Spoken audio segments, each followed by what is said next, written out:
কিছুদিন আগে আমি ক্যাফেটেরিয়াতে খাবার খাচ্ছি। এই অবস্থায় আমার এক সিনিয়র আমার পাশে বসে এবং সে খাবারটা এতটা টেস্টি হয়েছে যে কয়েকবার খাইছে। সো এটা খাওয়ার পর সে যখন বসে আছে তখন সে কি করবে কিছু বুঝে পাচ্ছে না, কারণ 1 ঘন্টা লাঞ্চ টাইম যে খাবারটা দিছিল সে খাবারটা শেষ হওয়ার কারণে আমি আর খাবার পাই নাই, কিন্তু এমন একটা খাবার পাইছিলাম যেটা আমি আর খাইতে পারি নাই। ওইটা রাখার পর একটা সবজি কাঁচা সালাদ হিসেবে খাই, এর ভিতরে শসা অনেক কিছু থাকে। তো এখানে ব্যাপারটা কি, আমার পাশে একটা ফ্রেন্ড ছিল, আমি এমন ভাবে খাইতেছি খাবারটা খুবই টেস্টি। এইটা দেখার পর উনি সঙ্গে সঙ্গে আমার থেকে প্রভাবিত হওয়ার পর উনি খাওয়ার পরও আবার সেই সালাদ গুলো নেওয়ার জন্য চলে গেল।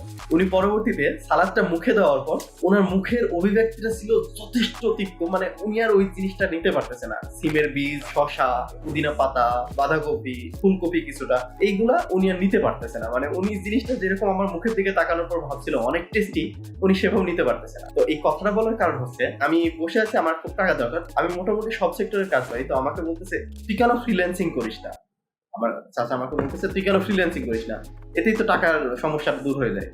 এখন ব্যাপারটা হচ্ছে তাদের কাছে ফ্রিল্যান্সিংটাকে এমন ভাবে প্রচার করা হচ্ছে যে ফ্রিল্যান্সিং মানে টাকাই টাকা, সবাই করতে পারে ফ্রিল্যান্সিং। মানে একজন করতেছে লাখ লাখ টাকার গল্প শোনাইতেছে, কিন্তু এটার পেছনে যে কতদিন ধরে পরিশ্রম দিতেছে, কত কিছু করতেছে, এই জিনিসটা কেউ দেখতেছে না। ইভেন 5-7 বছর পরে একটা $5 একটা অর্ডার পাইতেছে, এই জিনিসটা কেউ দেখতেছে না। সবাই মনে করতেছে ও খাইতেছে, ওটা দেখতে টেস্টি লাগতেছে, আমিও খাবো, আমিও ফ্রিল্যান্সিং করবো, আমিও ডলার ইনকাম করবো।